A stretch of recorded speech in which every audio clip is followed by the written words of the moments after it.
It's Oklahoma Archery. Everything archery based out of Oklahoma for Oklahomans. Let's get it started. Hello, everybody. I'm David Bosca. I'm Neil Cooley. And today we are going to talk Olympic archery.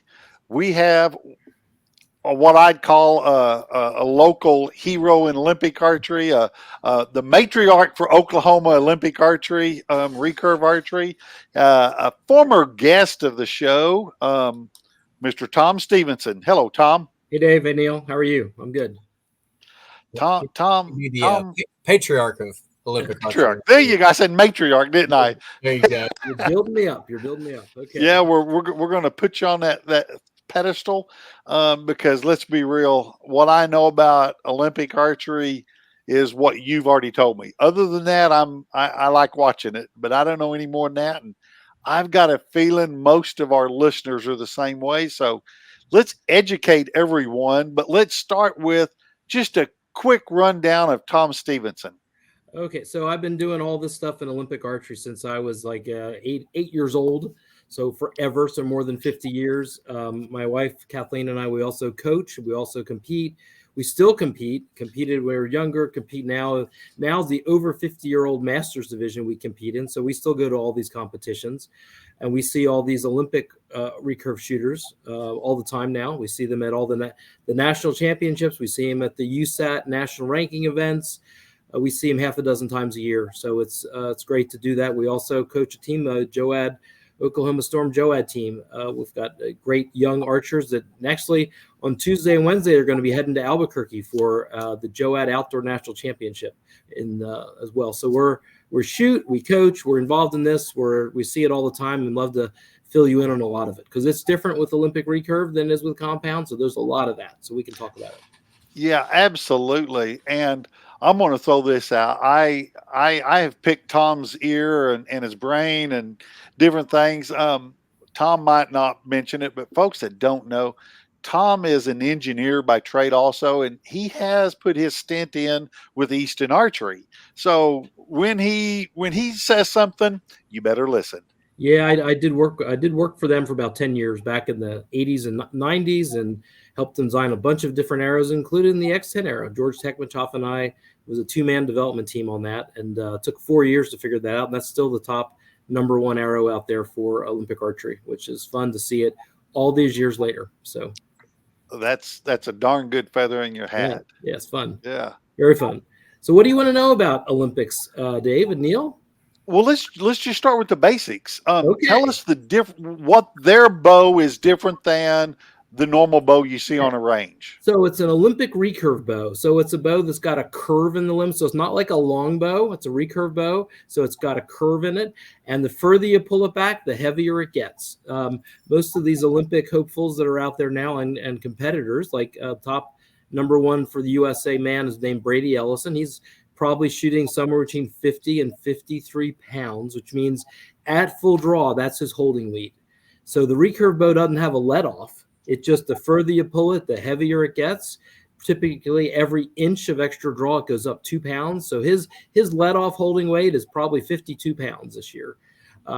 Earlier this winter at Lancaster, he said he was going to try and get to 52 or 53 pounds this year for the Olympics.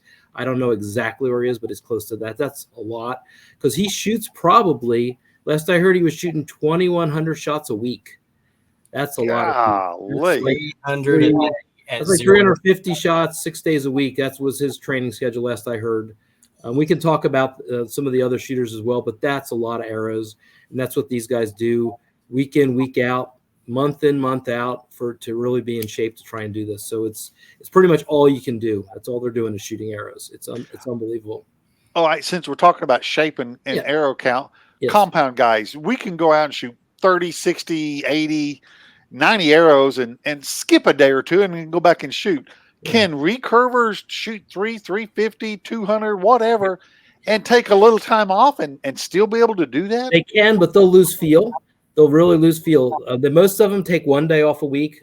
Some of them shoot 7 days a week, but most of them take 1 day off just to kind of mimic what it's like when you travel to a tournament. You're going to get usually on an airplane and go somewhere, and then the next day, if you're not used to it once in a while, it feels different. So most of them shoot 6 days a week and take 1 day off to rest. The muscles will come back a little bit, but yeah, they'll do that. And sometimes the holidays and stuff, they'll take off several days or a week to come back, but then they lose feel and it takes a while for it to come back. So most of them make shooting almost every day. Tom, do you structure that day off for travel? Would that be one of the days off, or is it travel, get there and get the air? Typically what they do is they'll have that 1 day off to travel. They'll typically get to an event the day before the practice day. And then on the practice day, they'll go out and shoot some and do not too much, but they'll shoot some. They'll have an arrow count in mind. Like I'll do like 20 or 30 shots on a practice day, but these guys, they might shoot 50, 60, 80 on a practice day, which is a light day for them when they're used to shooting, 300 or 350. So it's crazy, that high arrow count, but that's what they do to really, really get it down so they can be super consistent and in shape enough to shoot the weight that they're doing. And a lot of them, most of them also work out with weights and train and run and do all kinds of things. So they're really, really in good shape. It's amazing. I think you told me a few years back, Brady Ellison, if anybody doesn't know who Brady Ellison is, he's been top of the game for since I was a little kid. I would see him in the Hoyt catalogs. A few years back, he was pulling, what did you say, 60, 70 pounds on a few? No, he's been high 40s and low 50s for most of his career. Yeah, that's about where you can max out just because of the arrow count so high. And if they were doing a lot less, they could go higher, but still it's incredible to try and shoot that amount of weight, the pounding that it puts on your body year in and year out. It's really tough. It's really, really tough. Shoot, 350 arrows at 50-pound bow. It's crazy because that's what you're holding at full draw, and then they're pulling through a clicker. For those who don't know what a clicker is, this is a draw check. So most of them will draw through a clicker, and when it sits on top of the arrow, and once you pull it past it, it'll drop down and go click, and then you let go, and that gets the same draw length out of the bow, the same draw weight, the same speed, the same bend in the arrow. It makes it a lot more accurate.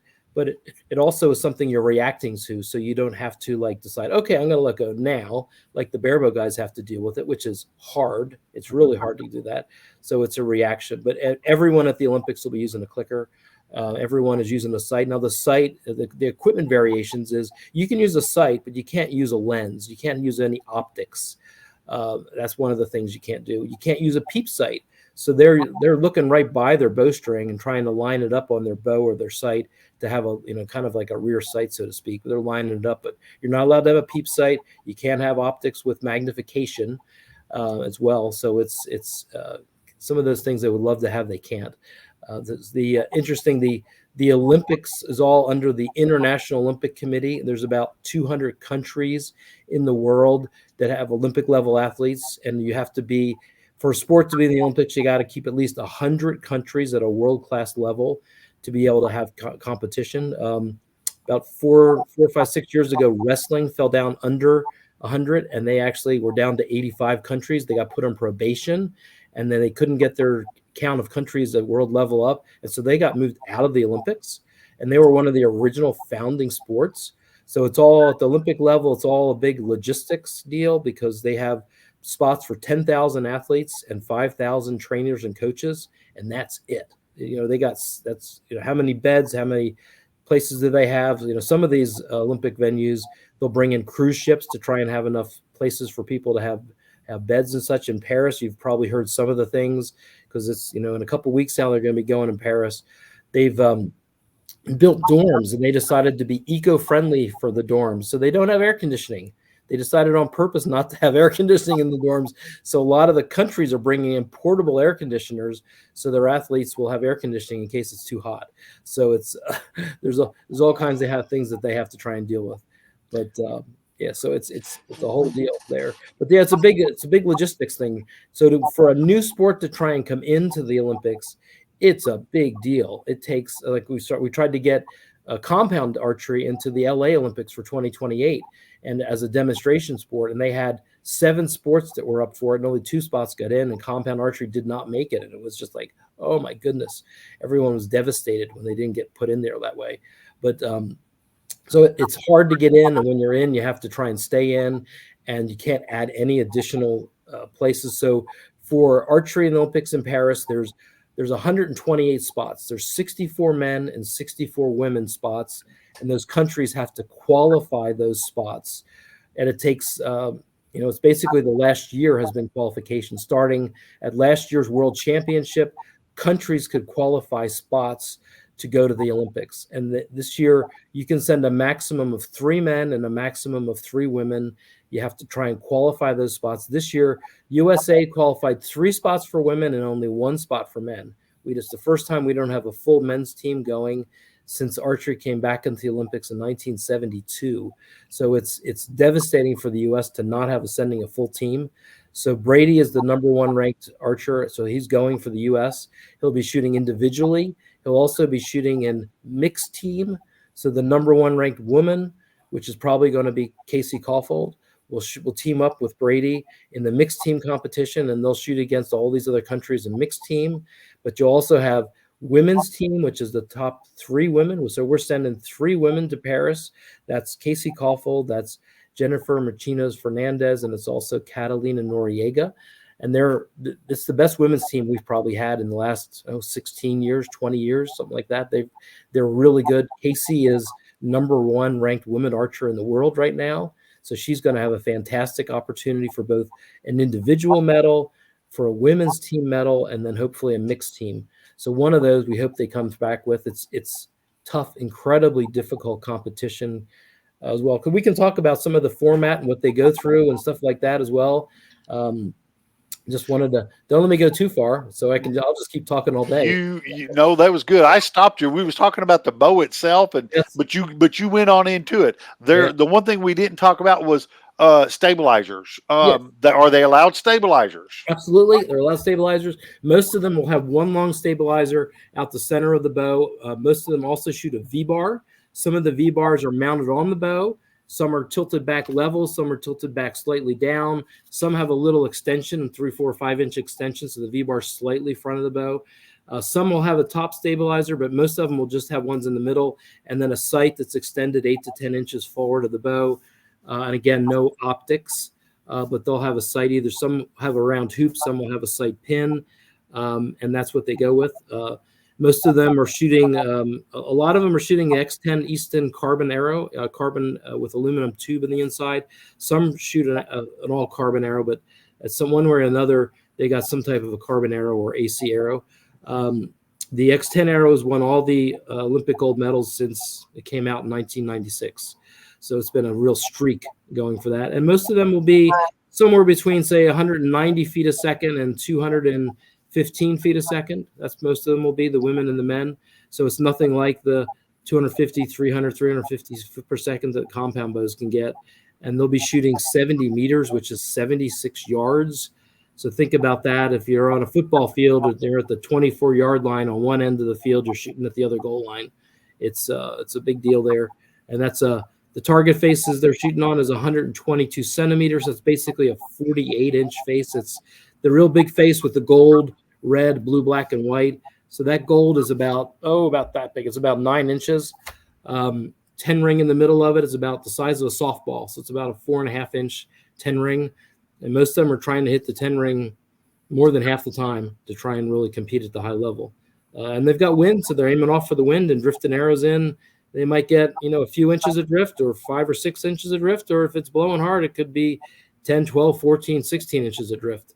And they'll have to be looking at the flags and looking around the venue to try and figure where to aim and drift the arrow in with the wind. So like all areas of archery, it's wind drift, but since it's not going quite as fast, they get more drift. So that makes sense? When you're coaching, do you prefer for your students to dial the sight and aim center, or would you more recommend aiming off? Actually, we like them to stay sighted in for when it's calm, because the wind is always shifting. And if it shifts different directions and you're trying to dial it with your sight, you can lose track of where it is, and then it can adjust or switch. And all the big venues have typically big fields, and all the big fields will have wind, and it changes so much. They'll have wind socks up, they'll have flags up, flags on the target, flags above the venue. So it's best to just try and aim off. And almost all the archers there will be aiming off. And they might be aiming edge of the 10 ring or edge of the 9 ring, or it might be 8 o'clock on the edge of the 9 ring, or it might, if it blows really hard, they might be aiming 8 or 7 ring and trying to drift it in, but they'll change where they aim shot to shot to try and put that in as it adjusts. So yeah, but you'll still see some people aiming on and just adjusting their sight, but boy, they got to hope the wind is steady or they're in trouble. Yeah. They're all at 70 meters. It's all 70 meters. All the men and women are at 70. For the other things that USA Archery does and World Archery does, like for the Masters, for us over 50 years old, we shoot 60 meters. The barebow guys shoot 50 meters. The youth divisions, they have a U21 under 21 division. They shoot 70. The U18 division shoots 60. The U15 division shoots 50. Or now this year they're shooting 40 meters, and then they have a U13 division. Kids 12 and under shoot 30 meters. So those are the 4 age groups that they have now for outdoors. Indoors, everything is at 18 meters, as you guys have noticed, which is basically about a foot different than 20 yards indoors, kind of like we do in indoor league. Yep. Right? Yes, absolutely. Yeah. So now the format, let's try to explain to people what they're going to do. Well, first, let's start with the travel. When do the archers normally leave? Let's say they're U.S. archers, since that's what we know. Yeah. When will our team be leaving and showing up and all that? So it depends by the sport when their event in the Olympics is going to happen. So you'll have an opening ceremonies and a closing ceremonies, and most of the athletes will get to go to one or the other, but most of them cannot stay the whole time. So for archery starts right at the beginning. So the first archery event is going to happen on July 25th. An opening ceremony, I got this all written down for you guys. Opening ceremonies is on Friday, July 26th. So the ranking event is the day before opening ceremonies. Then the next part of it will be 2 days later. So most of them will not go through opening ceremonies, because when you do an opening ceremonies, they'll be on their feet for 2, 3, 4 hours. Their feet will be sore for a couple days. So if they compete anywhere around there, the athletes typically won't do the opening ceremonies, and they'll hopefully try and hang out and be able to go to the closing ceremonies. If their events are in the middle, because the Olympics is typically 3 weeks long, so they'll try and be able to go to one or the other. So most of the archers will come in, I'm guessing 3-4 days before their event starts. And they want to be there for travel and for everything else. So they, if the equipment's not there the first day, they can get it there. Always want to do that. They'll have a couple of days to warm up, and then they'll be able to start shooting. But they'll be there a little bit earlier on a typical venue like that. They typically always come in the day before the practice day, but for something like this, they'll be in a little bit earlier than that. Let's say if they held the Olympics in Colorado, the altitude difference or something like that, would our team try to send someone or have a person that can go out there and say, look, expect a drop of this due to the altitude, due to this? Or would they try to make let's say a place themselves to maybe go over there for a trip the month before or something? Yeah. Altitude really changes a lot for archery. So if they were going to have something in Denver, they would probably go and train there in the spring, get used to it, figure out what to try and do with it and how to adjust their equipment for it, because it'll definitely change not only your sight marks, it would change the tune a little bit, because the speed would get increased, and that will make the arrows act a little bit weaker, and they'd have to try and adjust it some. But for most venues, you don't change it. But for something at a high level, super altitude like that, you probably would. Yeah. Okay. Yeah, for sure. So I got a bunch of notes here on that venue. I sent you guys a link to go and see the Olympic stuff. Do you guys want me to talk through that for you some? Yeah, that'd be great. Okay, cool. So you guys can post that link. I got it from Richard Fleming at US Archery. He's the head media guy for that. So it's www.nbcolympics.com. So everything is NBC now. NBC Olympics /schedule/sport/archery. When you get there, it has every single venue or every single event for archery listed. And so these ones, even though the ranking event's on the 25th, the TV stuff doesn't start until Sunday, July 28th. And these are all obviously in Paris, France. So the first event is 2:30 a.m. Central Time here. But you can see some of these events. Some of them are on CNBC. Some of them are on the USA Network, which is the absolute best ever network for Olympics. USA. That some of it's going to be the E Entertainment channel, some on NBC, the primary NBC channel, obviously, some on Telemundo. And this year, for the first time, they're going to live stream all of it. It's all going to be on Peacock. So if you have a Peacock subscription, you'll apparently be able to get to see anything and everything on all the sports. But on this little schedule here, you can see archery women's team round of 16. So what does that mean? So on the ranking event on July 25th, they'll have all of the archers shoot a 72 arrow ranking round for total score 72 arrows. The women probably in the morning, the men in the afternoon. They'll add up all the scores. And so the USA women will have 3 women shooting it. They'll add up the total score and they'll put it into a 3-person total for a team score. They'll compare all the teams that are there and they'll rank them 1 to, they say, rounds of 16. There's probably 14, 15, 16, 17 teams that'll be there because there's only 64 women. And some of those countries get to send 3 people. Some of them only get to send 1. And if your country only has 1 person, you can't have a team. So they'll do that. They'll put those teams together. Then those teams will all be slotted into a bracket, elimination bracket of the top 16. So number 16 will shoot against number 1 ranked team, which is typically South Korea. They have the best women's recurve team and typically the best men's recurve team, but it varies some. So then it'll be a single elimination bracket event, and they will shoot set play. They'll shoot 5 ends, and they will get to, and basically in 20 minutes, you continue or you're done. You're out. And it's brutal. Define set play. Yes. So for the team round, if you'll have you'll get to 5 points. In individual rounds, it gets to 2. So they'll shoot an end. So they'll have 3 team members. Each will get to shoot 2 shots. So it's a total of 6 arrows for the team. They'll go add up, team A against team B. And if you won that end, say you had out of 6 arrows, you can shoot a 10 with each arrow, you could have 60 points. Say you had a 57 and the other team had a 54. So then you won that end, you'd get 2 set points, kind of like a tennis match. You'd have 2 points. If you tied, it would each get 1. And if you lost, you'd get 0. So for the team round, the first team that gets to 5 points wins the match. So if you won the first end and then you tied one and then you won the next one, you'd win it, say 5-1, and you would advance. So you might warm up and practice for an hour or 2, and then you've won your match, and then it will be go sit down and wait a couple hours and see who your next opponent's going to be. And they say 2:30 a.m. round of 16, 3 a.m. team elimination rounds, and then they have this stuff down here for the women's team quarterfinals will be 7 a.m. the next morning. Quarterfinals at 7 a.m. Women's team semifinals at 9:10 a.m. That'll be on USA Network. And then the medals for teams are going to be later on that same day on the 28th. So the finals, semifinals and finals, that'll be 9:10 Eastern or 9:10 Central Time on the 28th. So it's basically about, what's that? How many hours is that? 7 hours to go through all the teams in the bracket from 16 down to 4 to 2 to 1. They'll have a bronze medal match and a gold medal match, and that'll be the women's teams. And then the men's teams go the next day on the 29th. The mixed teams will be on the 2nd of August, and then the rest of it will be individuals. The individuals, it takes them, the women's and men's start the individuals on July 30th. They have 3 days of bracket shooting. So they'll load after the qualification round.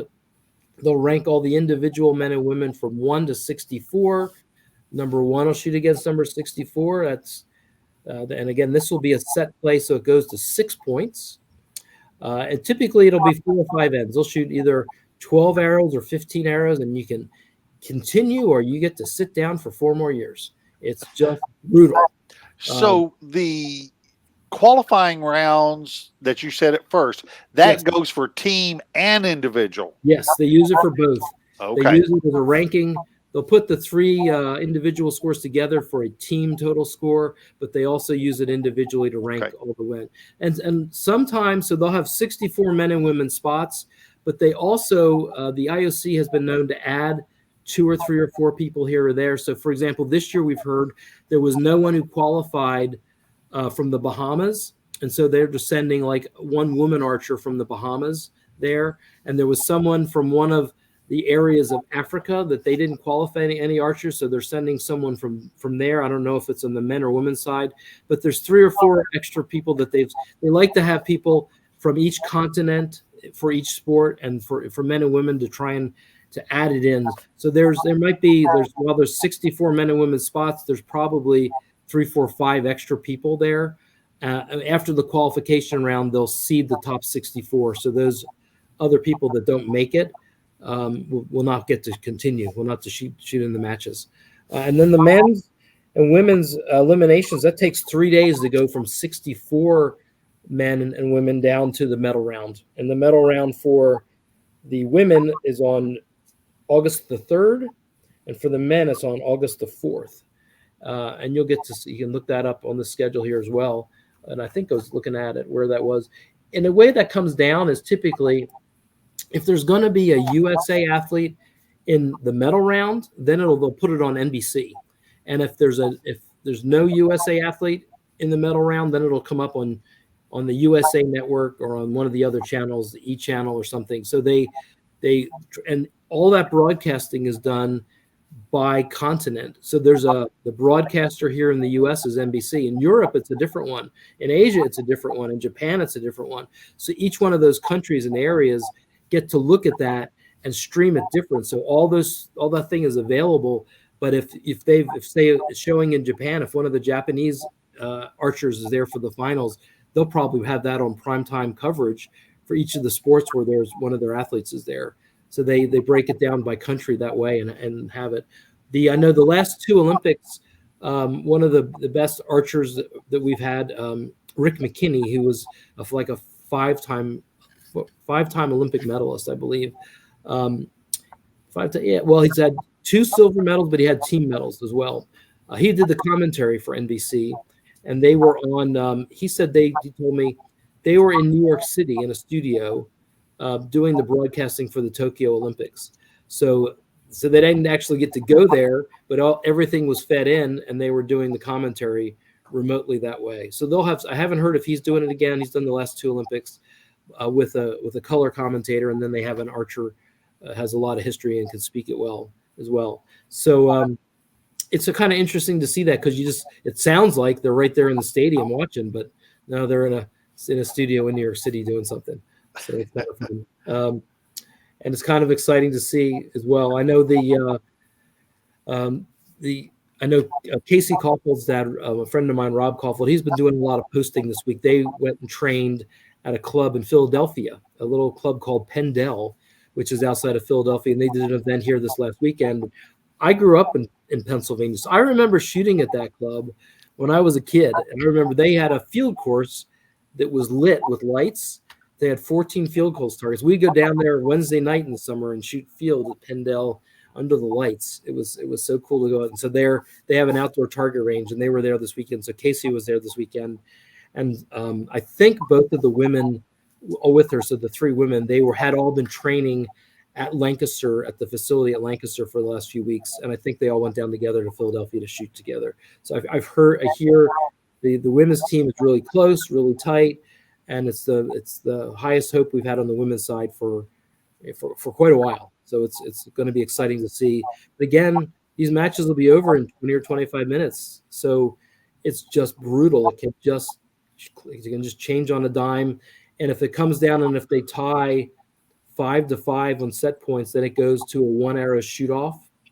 And so in the team round, each member of the team will shoot 1 arrow, and they'll add up the score. And if the score is tied, that's closest arrow to the center. For individuals, if they go to a shoot off, it's 1 arrow each, closest to the center. Shoot your arrow and go measure. It's just brutal. And I know you guys have done some of these events. And so if you got a 64 bracket, to get to the medal rounds, to win a medal, you got to go through 6 matches. So 64 to 32, to 16, to 8, to 4, to 2. You got to win some close matches to get there, and it can just be brutal. And we do these every time we're shooting in a USAT event. And sometimes you're in a roll. Sometimes you get lucky and one of the top people gets taken out by someone else, and you get someone that's, sometimes you come up against someone who's hot. It's, 3 or 4 ends and you're done. Sit down. It's just, it's really tough, especially when so much is on the line for the Olympics. They only do it every 4 years. Someone can be on fire and shooting amazing and have been amazing for the last 2 years, and they can shoot good and get beat. It's rough. Yeah. So, yeah. I've got a technical question. Yes. I remember hearing something. It was, I want to say it was they were last Olympics, and it was something about if one of the, I don't know, say games or whatever, one of the types of activities is going on before the opening Olympics, the opening of the games, whatever happens in that still might not count for an Olympic record because it was before the opening ceremonies. Have you heard anything like that? I'm not exactly sure what that is, because I know they have Olympic records that go Olympics to Olympics especially for the qualification round. So for the men, the qualification round record is 702. And now think about this. So it's 72 arrows at 70 meters. If all 72 of them were 10s, that would be 720. So to shoot a 702, they've only dropped 18 points out of 72 arrows. So that's 54 10s and 18 9s for shoot a 702. So they keep those records time to time. But then when it goes into the matches, then it's end by end, set point by set point. So they really don't have the scores on that, because some of them are done in 3 ends and it's 9 arrows, and some are 4 ends and it's 12 arrows, and some of them are 5 ends and it's 15. So it just depends on, I guess maybe they can keep track of, did you keep winning matches 6-0 and blank somebody type of thing. It's kind of like it's, like I said, like a tennis match. You can see the individuals, the set score, you get to 6, you win. But the qualification score would work. Now, you may be hearing something about the fact that for an Olympic venue, the year before, they typically have a world championship. They have to have a world level event the prior year or earlier to host an Olympics. So I don't know if that's maybe what you heard, but I'm not sure. Maybe you can explain it a little more.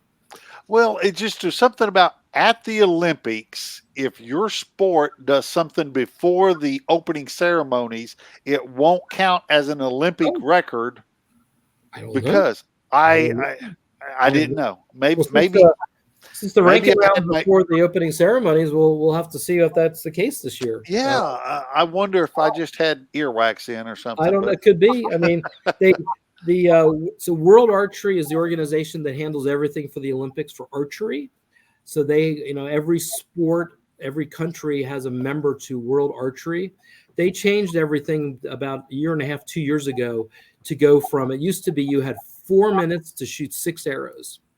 They reduced it from 4 minutes to 3 minutes to shoot 6 arrows. And they did that to move the Olympics from 6 days of competition from 7 days before that down to 6. So to save 1 day on the competition schedule, because of all these matches and all these shooting, they dropped the time from 4 minutes to 3 minutes to try and save 1 day. I don't get that. What is that about? Trying to make it more watchable for people. Yes, remember, it's all about TV and it's all about ratings and all the rest of it. It's everything now.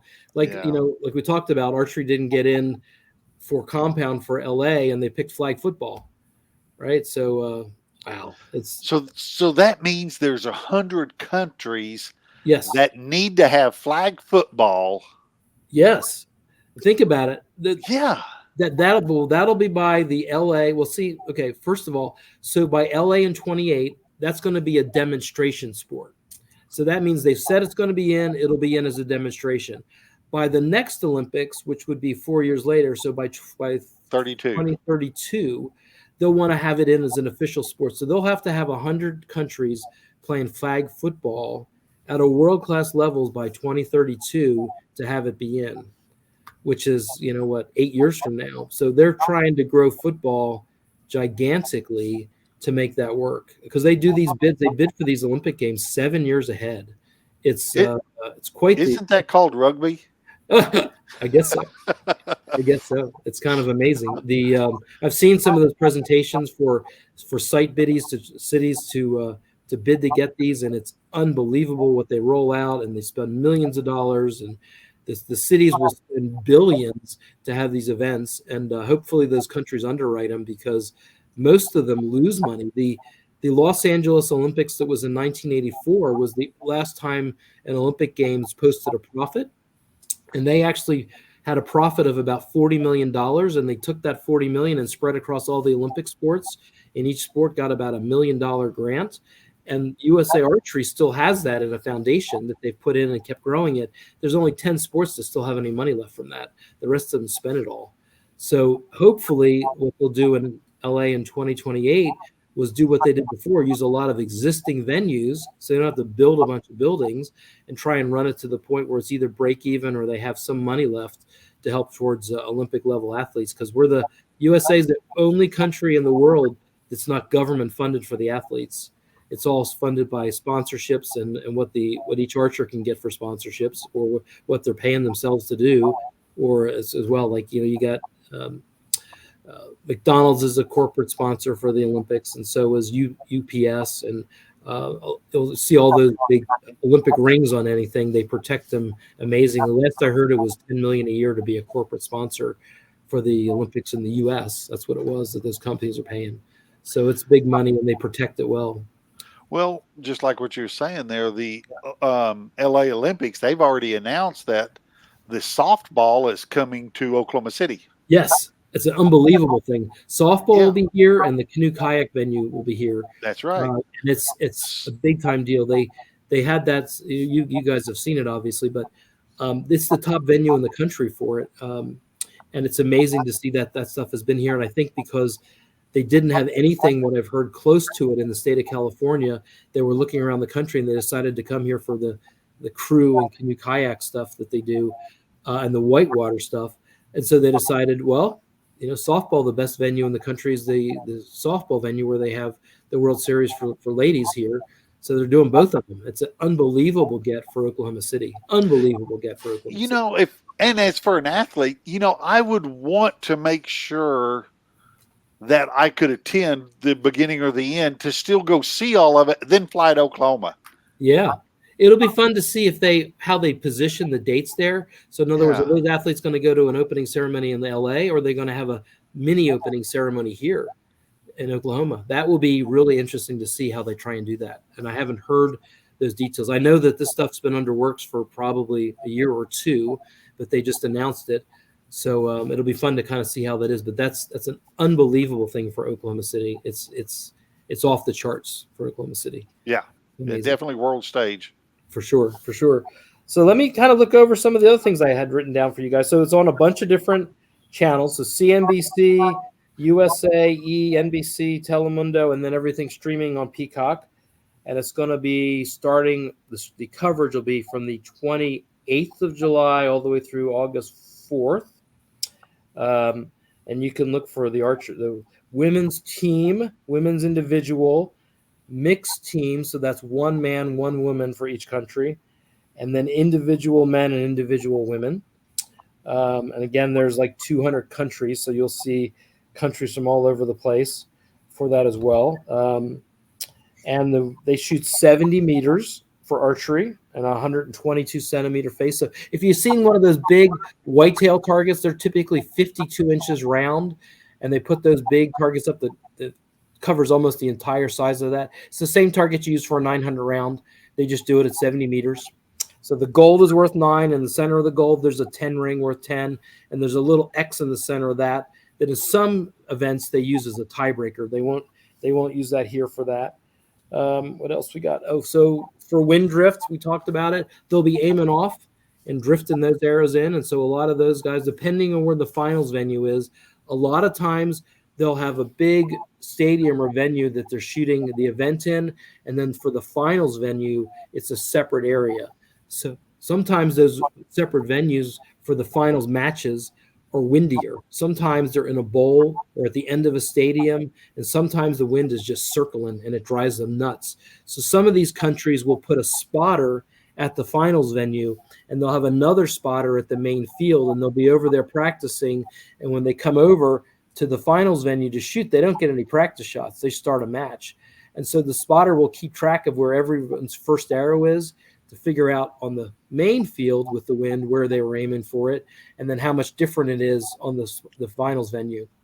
And they'll try and do team communications and say, you're getting an extra 3 inches of drift, or it's 6 inches, or aim left 8, or do something like that to see, because it's really kind of crazy how it is. So the wind drift is a big deal. What else is there? Let's see.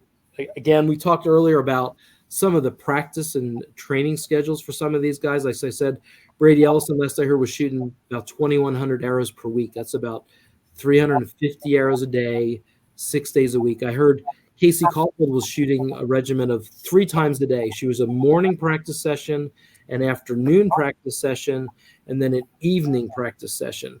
So she was doing 3 times a day, 6 days a week, somewhere between 300 and 350 arrows a day.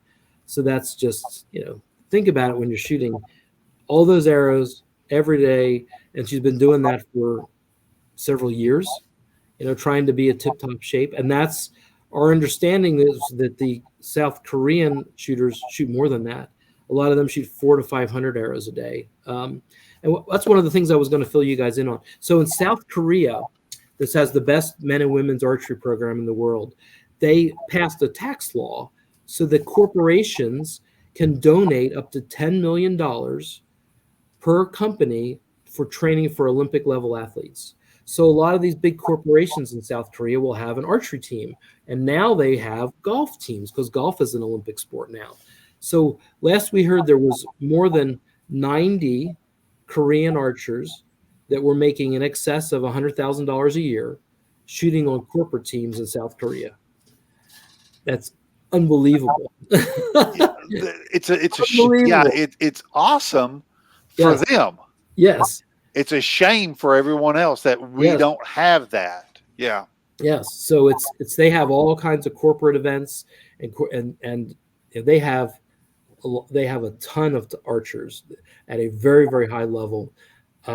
And they fund it well. And Hyundai is one of their big companies that helps do some of the funding in South Korea. So they really got it going. They're doing well. They have a ton of people in the pipeline. They have really good coaches. So they're the number one men's team and women's team. So they're the ones that everyone's trying to beat. Definitely the ones the U.S. is trying to go over there and beat. And it's fun to see our top lady, Casey Caulfield, who's ranked above the Korean ladies. So Casey Caulfield's ranked number 1 in the world right now, which is awesome and amazing, especially since she's the daughter of one of my best friends in the world, Rob Caulfield. It's fun to see her and remember her when she was 12 and 13-year-old and shooting and coming up, and now doing so well and fun. So we're all, pulling for them and for the women's team and for Brady. It's just, we wish that the men's team was there. It's kind of tragic that they don't have a men's team there. And we know they got a lot of shooters. We know there's a lot of male athletes. Yes. And that's what I had as a question here. But the question was, what can we do for U.S.? What can we do, U.S., to get athletes in the men's ranking? But it's not that. It's just that they just had some downtimes and didn't qualify. Is that basically it? Yes. At the World Championship last year, they had to finish top 8, and they got knocked out in the second round, so they didn't get there. They had a chance this year at the Pan American Championships to try and qualify again. They had to come in first or second. So that's all the countries in North, South, and Central America. Their top shooter, Brady, had some trouble with heat stroke at the event. It was in Colombia. He used to live in Phoenix and train in the heat, and now he's moved to Montana. I guess he's not quite as used to it, but he had really difficulty. So he wasn't able to shoot in that event for that team event. And so the other 3 men shot, and they lost in one of the rounds. So they had a last chance competition that was in Turkey, which was about 3 or 4 weeks ago. And they went over there and shot really well. And they lost in a match to Germany in the second round, and they're out. They're done. So it was tragic for them because they went through 2, the Olympic trials started last August. That was in Malvern, Pennsylvania, the first 2 stages. They had 7 stages of competition. So there was some in last fall, There was some this April, which was in Phoenix. They had some after that, which was in Florida, and they ended up selecting. So they went from several hundred people to the top 16 to the top 8. The top 8 battled down to the top 4, and they ended up with the top 3, which was the people for that team if they could qualify the team, but they weren't able to qualify the team. So those guys that made the top 3 didn't get to go. So it's like, oh, tragic, horrible. Okay.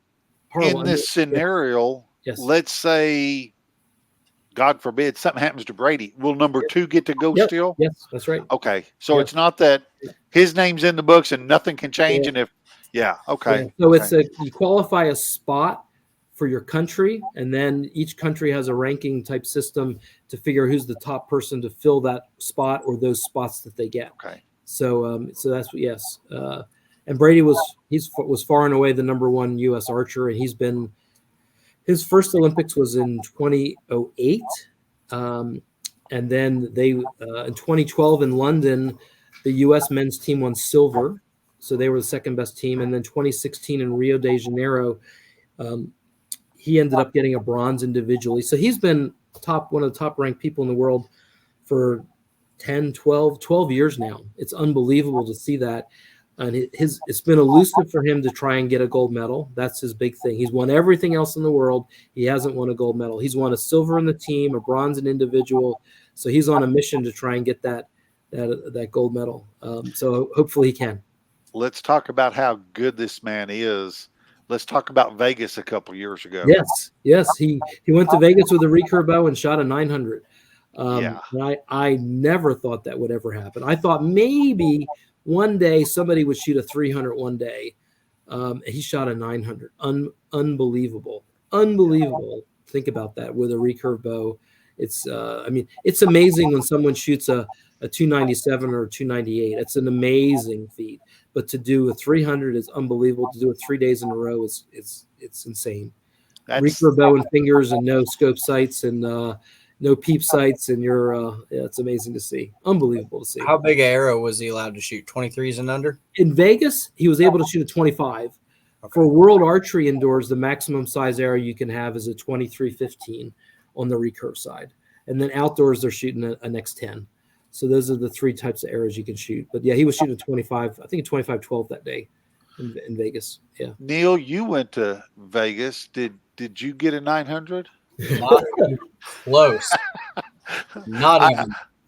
Poke. Oh my gosh. Yeah. Think about that. 900 with a recurve bow. That shows you the nobody's come close to it since then. Nobody's come close to it. And I doubt they ever will. It's unbelievable to see. I mean, out of 900, if someone shot 890 for the 3 days, they usually won. Drop 10 points. He shoots clean. It's kind of crazy. So let me look at a couple other things I got here. So if you're looking for more information out there, if you go to www.worldarchery.sport, that's where everything is now. It used to be worldarchery.org, and now it's .sport. I guess something changed. So that information is there. And then that NBCOlympics.com is where you can find everything else for all the Olympic stuff. It's kind of crazy to see that it's on half a dozen different TV channels, but at least now, if you can sign up for Peacock, I think it's $5.99 for a month or something. They'll probably have a special for the Olympics. They're going to stream everything for every sport. So it'll be amazing to try and see and get to that. You'll at least have options. That might be it's on at 2:30 in the morning or something, but hopefully you can call that up and watch it later the next day. But if you want to watch it live, since everything's in Paris, France, and they're 5 or 6 hours ahead of us, it's going to be some middle of the night viewing, I think. Were you up watching the last Olympics? Yes, unfortunately, yes, we were for sure, for sure. But our phone will be going off anyway because it's as an archer, other archers, and for stuff like this, since we go to all these events, someone will find something and they'll do a texting group, and the next thing you know, your phone's you got to turn your phone off because 3 or 30 in the morning it's going off because somebody did something in Asia or in South America or something, and it's on a different time zone. So it's kind of amazing to see. So what did I miss there that you guys have questions about? What is it with a recurve Olympic bow shooting at, say, 200 feet a second or 210 feet a second? at 70 meters, which is further than the compounds bow. The compounds in World Archery shoot 50 meters, and the recurve bow shoots 70. I haven't never figured that out yet, but so they're shooting at 70, and they're definitely getting wind drift and having to aim off and drifting the arrows in. What is it that's interesting to you that you have questions? So the quickest thing before Dave jumps on it would be how to pick an arrow for optimal spine and do some testing on that. I think Tom's got a little bit of background on precisely. Yeah, that's one of the things that our archerypath.com project specifically does, is helping recurve archers figure out the best arrow, not only for spine but for weight. Because if the weight doesn't match right, it won't work. If a lot of the carbon arrows are so light now for compounds for speed that they're too light for the recurve bow and they won't cycle right. So you got to find the right combination of weight and spine and length, especially for the clicker on a recurve bow. You want it 2.5, 3 inches in front of the plunger, and it works really good. And you want to test brace heights, and it works really good. And that's one of the things that we've done so much work with, and we do that all over the country now. We go around and do seminars to do that. But so thank you for asking that question, Neil. It might have been a leading the witness kind of thing. Yeah, but thank you. I say for everybody out there, when you see these recurve arrows, they're little bitty, and they might be a lot weaker spine than your typical compound arrow. And if you hand me an arrow, the first thing I do is sit there and do not grab those recurve arrows. They've got aluminum in the middle of them. So everybody's like, oh man, what's that? 800 spine, have 800, 700, 600 spine arrows. And you want to sit there and flex around on it, but it's got carbon on the outside, aluminum on the inside. You probably just ruined it. And these are arrows that might be $30, $40 an arrow. I mean, we're looking at what's it? A dozen X10s is $380, $500 a dozen, $500 for shafts. Yep. And if you're $500 for a dozen. And if you're at Olympic level, then you're using the tungsten points, and the tungsten points are $200 for a dozen points. Good grief. Don't flex them. No, not at all. So the kids on our JOAD team, on the Oklahoma Storm JOAD team, the lightest ones, if they're starting young and they're 9 or 10 years old and they're losing him a little bit, guys. He'll be back. Tom's got very interesting stuff. I know he does. We're frozen in this world, but he'll be back. Okay, he's back. Okay, so there he goes. The weakest arrow they make is a 2,580 spined arrow. So that's 2,580 spine, and that'll tune out of about a 13 or 14 pound bow at about a 21, 22 inch draw. So we've had. So we'll have kids with a 2,500 spine, 2,100, 1,800, 1,500, something up to 1,300 spined arrow, 1,200, 1,000. When they get up to 1,800 or 800 or 700, they can start moving into an X10. For example, I shoot a 500 spined arrow X10 at about 40 pounds at about a 29 inch draw. These guys at the Olympics, Brady's shooting a 350 spined X10. Some of the other guys are shooting 380s. Some are shooting a 410 spined arrow. And that's out of close to 50, 48 to 50 pounds. But Brady's shooting a 350 because he has a really long draw. His draw is about 31 and a half inch draw, really long draw, and a really heavy weight. And he's shooting a Hoyt. He's using axial limbs out of that Hoyt. But the rumor is he's tried a couple different risers. He went from the GMX3. Now he's trying, they were shooting an XD riser. Now they went to GMX3. And that, the word is now he's trying an Exceed riser, which is a couple-year-old riser. So he's been trying several different risers, I guess, just trying to find that extra little bit that he wants to be able to go to the Olympics and win. So he's still messing with equipment. Some of these guys just tune. And you just want to have them lock it down and shoot, and they want a little bit more. Oh, is that Dave you're pointing to, Neil? Keeps me up at night. We've got our ASA state this coming weekend, and guys are rigging up new bows for it after shooting all year, and it's just keeping me up at night. Yeah, I know Tom has done that before. I think it was 4 years ago now when the US team got those beautiful custom American flag Cerakoted risers, and they just looked amazing. Just put them on the shelf. Put them on the shelf until after the Olympics, but no, some of them went and tried them. Oh, it drives me crazy. Tom was about fit to be tied on that one. He's like all year, 2 years long of shooting with the bow. And I tell people that I think it takes 2 years to really get to know a bow. If you're a high level person, it could be a couple months. That's not me. It takes me a good while to settle into one, and seeing people jump around before tournaments is just. I totally understand, because the research and testing we did shows that your confidence in your setup will go for between 4 to 8 weeks. So for sure, it's at least 2 months to be really, really top level confidence in a setup without changing anything. So these guys, hopefully they've been locked down for 3 or 4 months, hopefully not doing it. But yeah, some of them are still trying to change things and try things, which tells me maybe they're not as high level confidence as they want, and they're trying to find something. So they keep searching, and that just scares me. That just scares me. I want them locked in and locked down, and don't touch it, shoot. So the honeymoon phase lasts 4 to 6 weeks after. Is what 4 to 8 weeks. Yes. There we go. Yep, absolutely.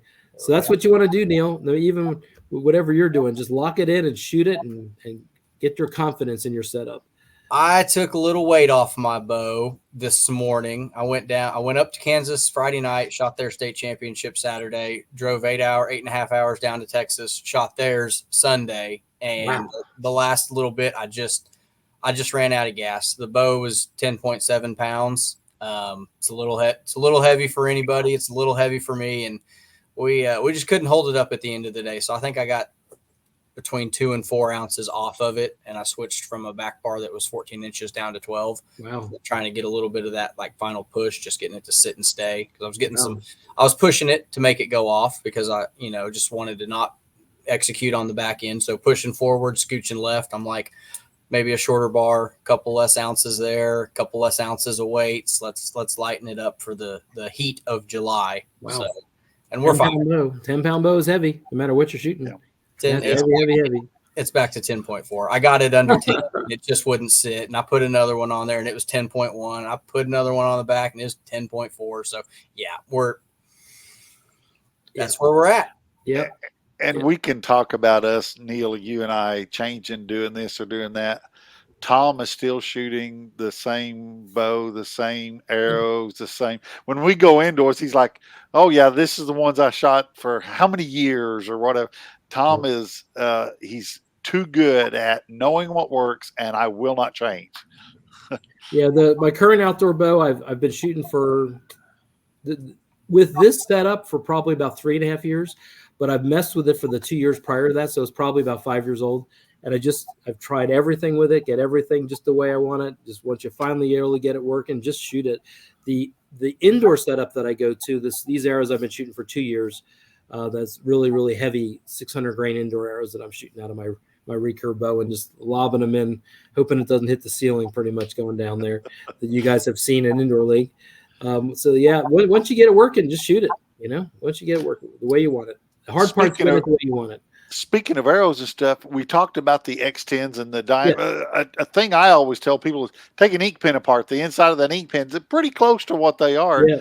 But what size tip are they averaging putting in? Those so the front of the Easton X10 arrow is a 0.185 diameter, so it's less than 0.2 of an inch, and the back of it is a 0.170. So the front size is bigger than the back where the knock fits. In the center, it's barreled, so it's thicker in the middle. So they've added weight to the middle of it to make it work. And so some of those are 0.2, some of them are 0.22 in the center, some are 0.3 or 0.23 and 0.24. But all of them are less than a 1/4 inch diameter in the center of the arrow. And what's the average tip weight that these guys and gals are running? 100, 110, 120. Okay. The average. Brady likes to shoot 100 grain point, but that's also because the insert length now with these points, when you add tip weight, you're adding a longer insert, and when you add insert weight down the shaft, it's a whole different discussion we can get into, but it moves the front vibration node of the arrow back. A whole bunch of different things you can talk about. But yeah, so he likes 100 grain point, nice short insert, and he's actually shooting a Sure Shot point. So the new company out called Sure Shot is making tungsten points now that you can get for, instead of $200 a dozen, it's only $100 a dozen for points. But they're really pretty. They have different colors. So a lot of people are trying those, and they work really well. So, but he likes 100 grain point. But some are shooting 110 or 120 grains. That's most of it. Some of the kids are 90 or 80 grains, depending on the distance they're at. But that's For an outdoor recurve target arrow, that's about what you shoot. Indoors, you can shoot a lot heavier point, but none of the recurvers are shooting 200 or 250 or 300 like some of the compound guys are doing. I'm at 210, and that's pushing it super high for recurve. No one else is shooting that high. So, and we can take this whole podcast of 59 minutes, and after the Olympics, we got the Paralympics. Yes, absolutely. They take a 2-week break and they'll come back with Paralympics. And last I heard, we're sending probably a full team. I think it's 3 men and 3 women on para team, but there's all kinds of para categories they have, and it's and I don't know them all at all. I know they had a separate trials in April at Arizona Cup. They had the first stage of para trials. The second stage of para trials was at Gator Cup in May in Florida, and they selected a team to go. And we got the number 1 and number 2 ranked parachuters in the world are U.S. shooters, but they have recurve divisions and they have compound divisions for para, and it's depending on the level of disability. Some sit in a wheelchair and shoot. Some are standing up and leaning on a bench to shoot. Some are standing up and are standing on their own to shoot. It depends on the level of disability they have and what they're classified as. They have a whole international system to do those classifications. But some of those guys can shoot amazingly well. It's fun to watch them. The one guy, the armless archer that doesn't have arms and shoots with his feet, and he's one of the best shooters of anybody in the world, and it's unbelievable to see him shoot. Matt Stutzman. Yes, Matt. Unbelievable to see. He also drives a race car too. I know it's crazy to see him do that. He's an incredible person. Yes. I've seen a lot of people have met him and talked to him, interacted with him, said he's awesome. One guy asked him for a high five. Oh boy. And he just cracked up, and I'm like, speechless for a second. Like, that did not just happen. Yeah, it did. Okay. Yes. But he's incredible, and he could beat a lot of people with the compound that for sure put scores up. I mean, for sure. Yeah. Hats off to the guys. Cool. Well, Tom, is there anything that you want to bring into this? I mean, we just touched on Archery Path. Yeah. I mean, I'd like to give you a little time for that because that is so important from the outside looking in. Okay. Well, that's typically for about tuning, and it's also about the analytics side of archery. And there's a lot there. We thankfully we've been growing and growing. There's all kinds of people that are finding us. There's all kinds of people that we're doing and working with. We do tuning seminars going around the country. We did one earlier this summer in Chicago. We went there for a 3-day weekend and tuned 10 archers, which is just amazing to see that. But it's really focusing on all the very specific things that are what makes recurve archers group and what their scoring is, way beyond what on the recurve side, most people use a bear shaft to try and tune with. And bear shaft can be really helpful, but it's way beyond that. And so on the archerypath.com site, you can see a lot of that. And there's ways to do subscriptions and sign up. And there's a full database of information there. We started with a couple-year-old version of a Lancaster database that we were working with them with, because previously we had also done some work with them as well. So, and we may be going there to do a seminar at Lancaster in October. We're in discussions with them to do one there as well. So we'll see. That's not finalized yet, but that's a hopeful thing. But that's been great. We had a booth this year at Vegas. We had a booth at Arizona Cup this year. So we're just continuing to be out there and work with people and help and also try and educate. We're trying to spread the word on what's important because so many people don't understand it. It can make such a big difference because if you shoot a great shot, no matter what kind of a bow you're shooting, you're going to shoot one in the middle. But if you shoot a marginal shot or a poor shot, the question is, how far out is it going to go? Is it going to be real close to where you were, or is it way out? How critical is that setup? And that's the same with a compound bow as whether with a recurve bow. But it can be right next to it and close, or it can be way out there. And those are the things that we found that you can really control the size of the average shots or the poor shots or the bad shots. And that's the things you can do. And it works with any level of shooter. So we continue to focus on it and work on it. We're going to, at some point, add compounds in. At least that's our goal. We're just not there yet. So I know that when that happens, I'll be coming back to you guys saying, hey, test this out, Dave. Test this out, Neil. See what it is. So, yeah, that's where we're at. So thank you for asking. Absolutely. it's one of those things where as you grow in the beginning stages of your archery journey, I always try to tell people, spend money on lessons, spend money on going to a big tournament. That's a Wendell Sousa thing. Don't just go buy the newest, shiniest, whatever is on the market. This is the exception to that. This is put the right optimal arrow downrange and let what you're doing good work for you. It's the one time I'm going to say to go actually above and beyond that, like, what can I spend money on to make me a better archer? It's like, well, it's pretty much the 6 inches between your ears and what you do with it. This is the exception to that, because you let your bow work for you. You let your setup do good things, and kind of good things will happen later. It's, square peg, round hole. Don't shoot a too stiff arrow or a too light arrow and go, all season long, just be frustrated and question your shot process and question your equipment and your execution and chase your tail when you might have been doing it the right way the whole time. Like, probably. For sure. Yeah. And especially on the recurve bow side, you got to get the right arrow size, or it's just not going to score well and group well. It's just not. You can't do it. So one last thing while you're thinking about the Olympics. So when you're watching some of these recurve shooters shoot at 70 meters, so 76 yards down range, they're shooting at a 10 ring the size of a softball, and they might be aiming off 8 or 10 inches for wind drift. Think about them, that they're been training for 6, 8, 10 years, trying to get to the one chance to get down to win an Olympic medal. And it might come down to one last arrow, having to shoot a 10, and they're aiming out there in the red and shooting it. And even if they shoot and do their best shot, someone might shoot a better one right after them and knock them out, and they're done for 4 years. So it's incredibly difficult. It's unbelievable to watch. In person, it's amazing to see. I just hope that we're fortunate enough that if some of the U.S. people get into the medal rounds, they'll get more coverage for archery on NBC, and that'll help the whole entire sport as well as the Olympic side. But it just, anytime we get an archer that goes into the medal rounds, it helps everything. And then we'll continue to see it at all levels. So let's hope that either Brady does it, or that the women do it, or Casey is able to do it. And that would be great for the sport. And we're all hoping that that's the case. So. Yeah. I mean, can you imagine, to follow up with exactly what you were saying, to spend the years and the time, we've talked about the arrow count, and get up there and then have to not even hold into the middle of the target. Yeah. I mean, gosh, that's got to be so hard. Because it's typically the case.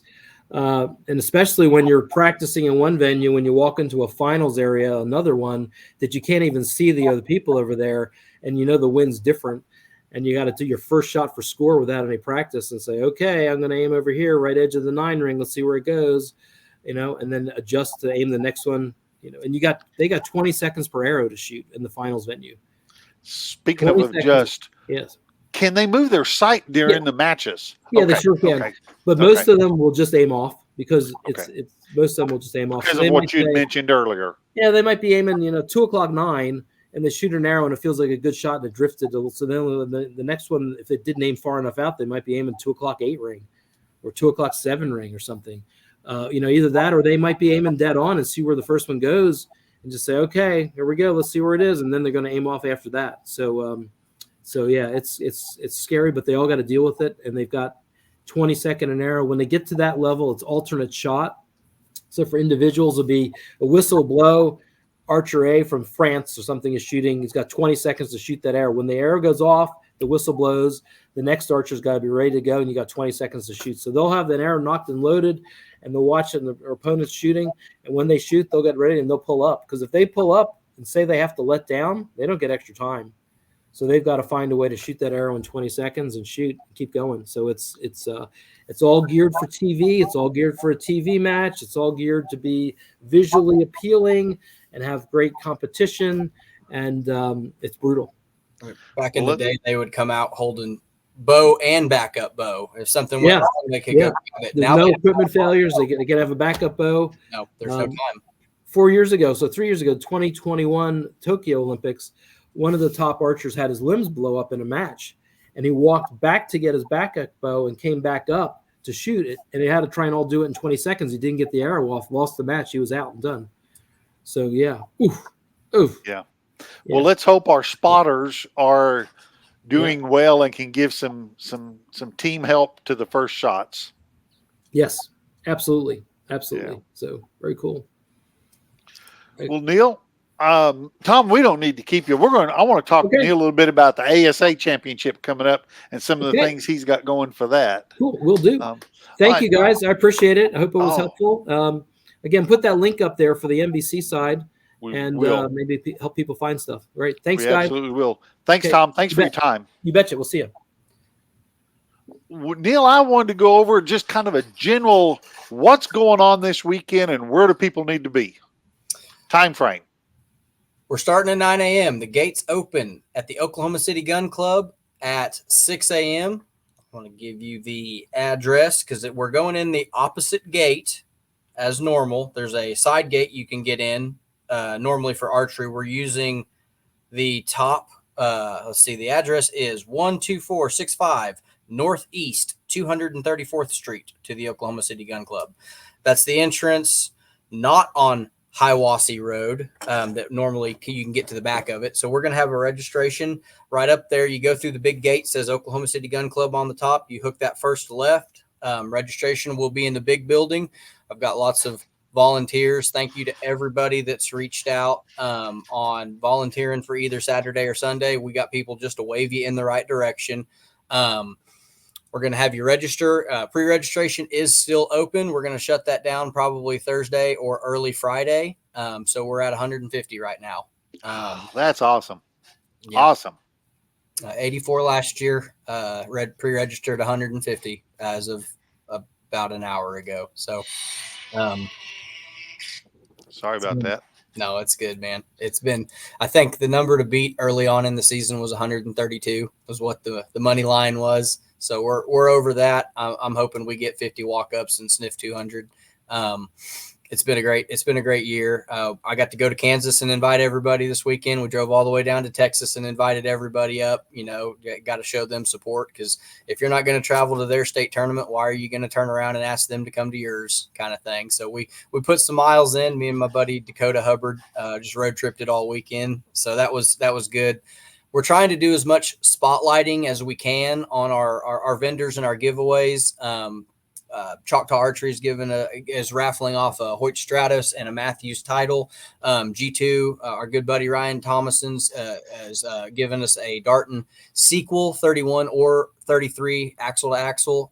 Bryn down at Okie Land was a Bowtech Amplify, a Matthews lift, and a kids model Darton bow he's added. So we've added a 6th bow to our giveaways that's just going to be for the youth and under. We're just going to put an extra ticket in for all of them.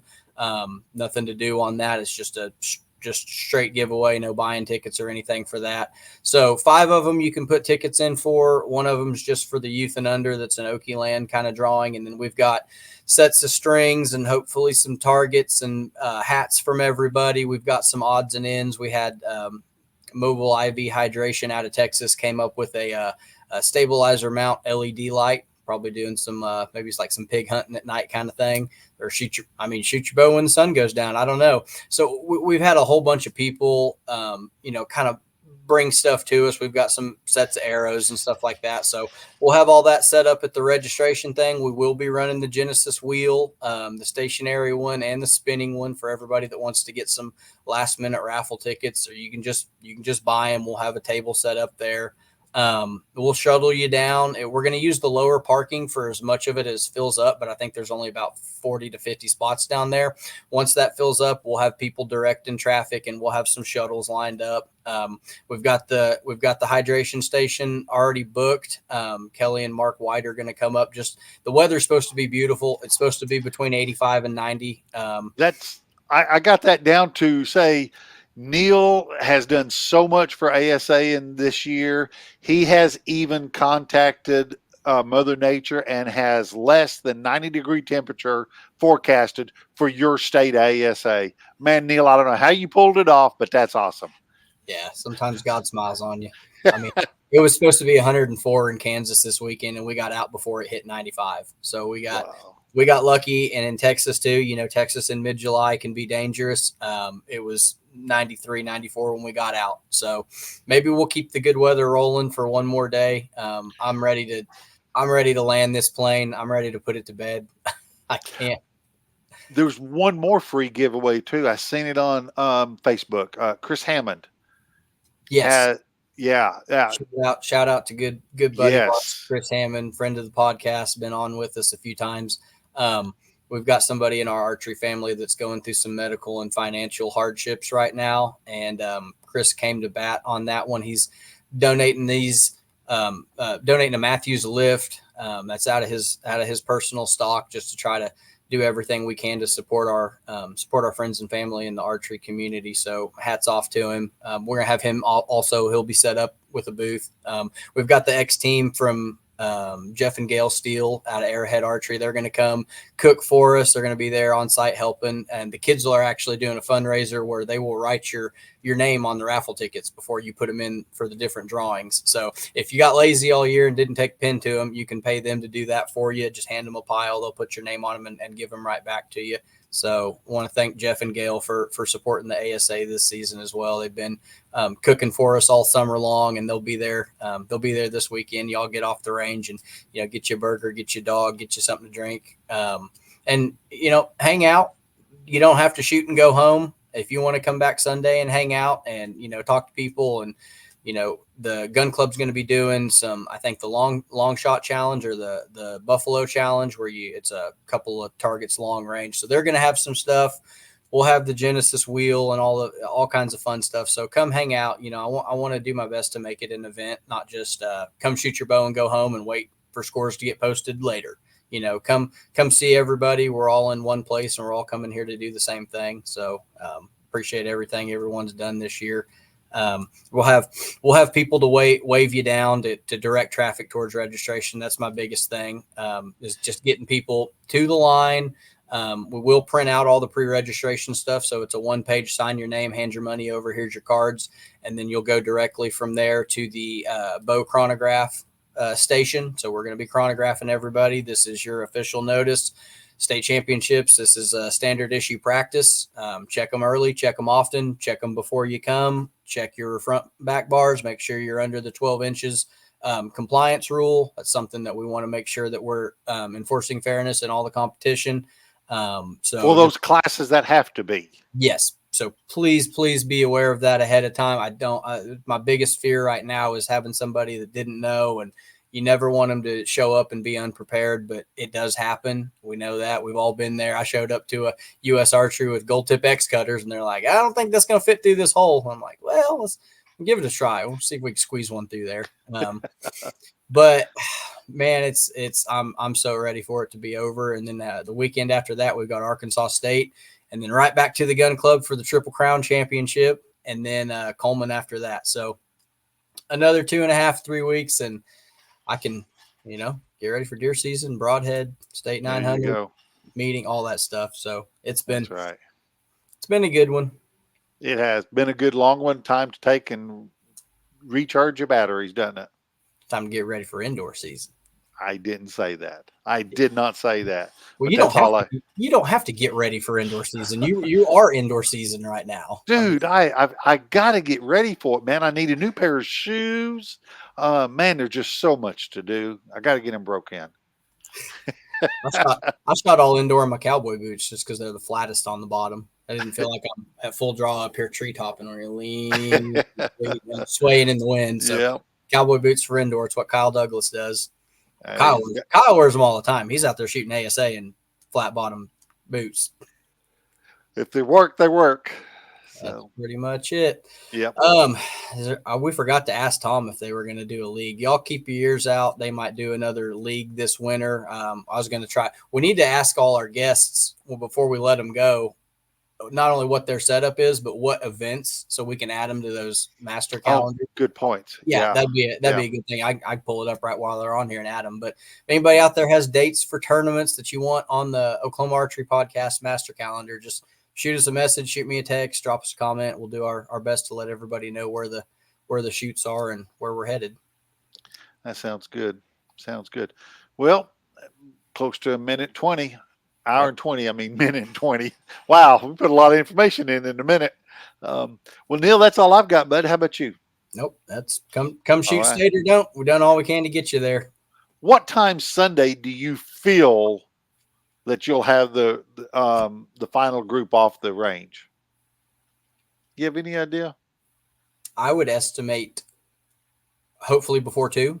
Okay. I'd say they'll be trickling off at 4 to 5 hours would be average for what we're thinking. 30 targets is longer than 20. Usually takes between 4. A long hour could be 5 or 6, even 7 hours. So 7 hours on top of 9 a.m. would be 3 or 4 o'clock. I do plan on being able to live stream the awards and the bow giveaways from the podcast page. We've had some photographers reach out. We'll have video footage for later also, but I'm going to try to do everything I can. If I'm still on my feet and my phone is still on its feet, we'll hand it off. And it's not great phone coverage out there either, folks. It's not. So everybody out there, we're sorry in advance. We're in a big metal building out in the country in a bunch of trees. So it is what it is. We've done all we can. The only thing left is show up, shoot 30 targets, and let the cream rise to the top. There you go. Shout out to everybody from Kansas, Missouri, Texas, Colorado. Everybody had great turnouts of their state. Congrats to all our Okies that brought home buckles from other states. I appreciate every one of you. We went up to Kansas had dinner with my buddy who's his 6th or 7th archery tournament ever, and got to have dinner with Landry, who's another first-year shooter, and Brad Eulis. And I'm in a different town and one state away with a bunch of people that have never shot an ASA state championship, and we're bringing them all to Kansas. I think they had 30 on day 1, and 11 or 12 of us were Okies. So almost a 50-50 split for people traveling across state lines to go support their neighbors. So I appreciate it. I know Texas cracked 300. I saw a bunch of Oklahomans down there. We love to see it. That's awesome. Well, bud, that's all I got. Y'all be good. Go Take shoot care. your boat.